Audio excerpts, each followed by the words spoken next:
Okay, I got it apart. I've got the, you can see all the wear on here. That's supposed to be flat right there. It's very, I can build that up with the welder here too. It's completely worn away. And this bushing is pretty much non-existent. It's paper thin.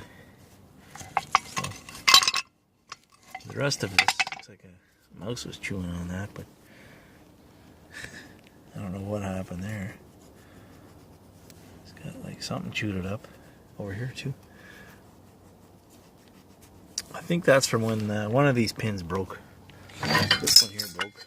I think they broke on a really bad snowstorm years back. I fixed this one because the dealer didn't have this part, so I had to fabricate something quick, get it back on the road. And this is the replacement for this side. It's just one little weld.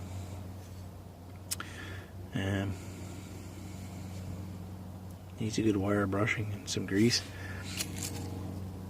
Maybe some paint. This one I had room to go out, and I put a couple of little braces on it. To me, that's the way this should have been made. A little stronger.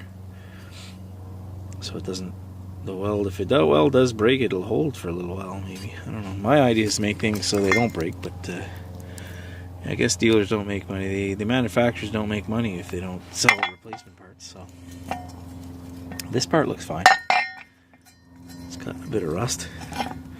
There's not like no wear at all anywhere on this. There's no moving parts on this except for the end right here. And that looks fine. So I'll leave that right there, left and right. And we're gonna bring this into the shop, and we're gonna come up with some. I think I'm gonna cut that right out of there. Drop a steel block right in there, square block of some kind, and weld it in with a 1-inch hole. I believe that's a 1-inch pin. I'll check that I'll measure it. Looks like 1 inch. Okay. Okay, that looks like 7/8. I measured that bolt. And I was thinking something like this. That's exact. I won't be using this. That's a solid block. I call these my bricks. I've got 2 of them. Whenever I'm working on the workbench, if you need something propped up in the vise, you can put that beside the vise and it's pretty well flush. Or if you want to hammer on something or lift something up off the bench. But this is what I was thinking, something like this. Cut it to fit in here. Cut this out with a torch. Drop it in, weld it, grind it flush with your 7/8 hole in the middle. And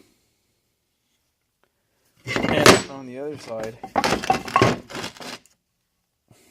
don't know. On this other side, I could cut this back a bit, I guess, and weld it, and then add a little 7/8 pipe, maybe. I gotta think about it overnight. It's after 5 o'clock now. I think my day's done. So that's what I'm thinking. I'll sleep on this. A lot of the ideas I come up with are overnight when I'm sleeping.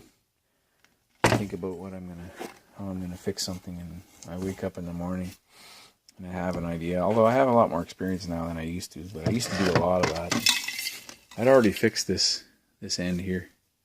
The weld's broke on this, so I filled that whole thing with weld. It was only welded on the top and bottom, right here and right here, and it was just space on the front and back. So I filled that right in with weld. That's years ago I did. That's got to be, I don't know, 8 or 10 years ago. That's the last time I had my hands on this piece, and this end the same. You can see that's one of my welds. And then I filled this whole thing in here. A bit undercut there. No, that's MIG wire. Yeah. So, and over here the same. I welded that. This is fairly solid. This is well made. This piece is just one massive solid piece of steel. That's not going to break. So, and that's your pivot point. It's pivots like up and down in that groove on the other bracket I had there. So that's my plan, and I think I'll make a part 2. This might be 2 or even 3 parts, this video. A lot of dirt and rust in there. So I'll try and clean that out. What I think I need to do with this piece is the part facing downwards. Take a torch and just cut a little 3/8 or 1/2 inch hole somewhere so water can drain out, and I can get in there and spray a bit of oil in there and keep this from rusting, because metal square tubing like this, any kind of pipe or tubing, it doesn't rust from the outside, it rusts from the inside.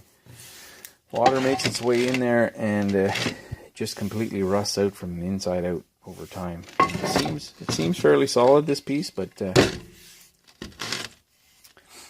yeah, that'll prevent it from it'll allow water to drain out and allow me to get some oil up in there to spray it. You know, speaking of that square tubing, this is something I bought used, this tractor, and it had, see the big crack there? And I drilled a hole. Water was running down from the top. There's a little crack on the top and filling this square tube, and there's nowhere for the water to drain out, so it filled up and froze and expanded all the metal. It bulged it right out. I don't know if you can see that bulge in there. It's bulged right up, and it split the metal right, and the other side's the same. It's a little bulged up. It's not as bad on this side. No, it's not bad on that. No, this one's not bad at all. But I drilled a hole over here, and I sprayed a bit of oil in there. I just took a drill bit, and you can see it's on a hard angle, that hole, because I had to come in from the side. I didn't want to take this roll bar off to drill a little hole, so. And this one was easier to get at. There was nothing in the way, but it allows the water to come out. So that's something you got to think. You got to think of and keep that in mind when you're. Manufacturers should be able to avoid this kind of thing from happening. So this part here is the same situation. We've got the bushing that was completely worn out and pretty well non-existent now. It's turned to rust.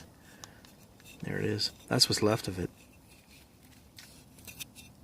So I'm going to do the same kind of thing with this.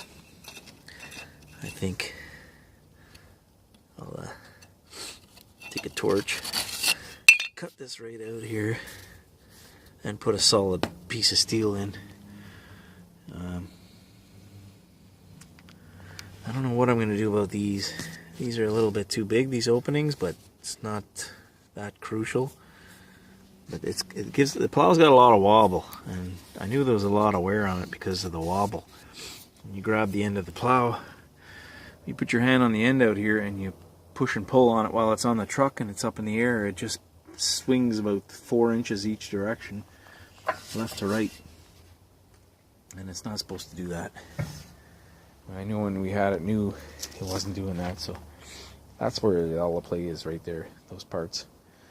So I think I'll make a part 2, maybe even a part 3 for this rebuild, and I don't know if I'm going to paint it because winter's coming, and I might paint some of it, but I don't know if I'll have time to do the whole thing, but we'll get it fixed and back together, and I'll give you a few updates. So thanks for watching. Hope you enjoyed the video, and give me a thumbs up and some comments. Thank you.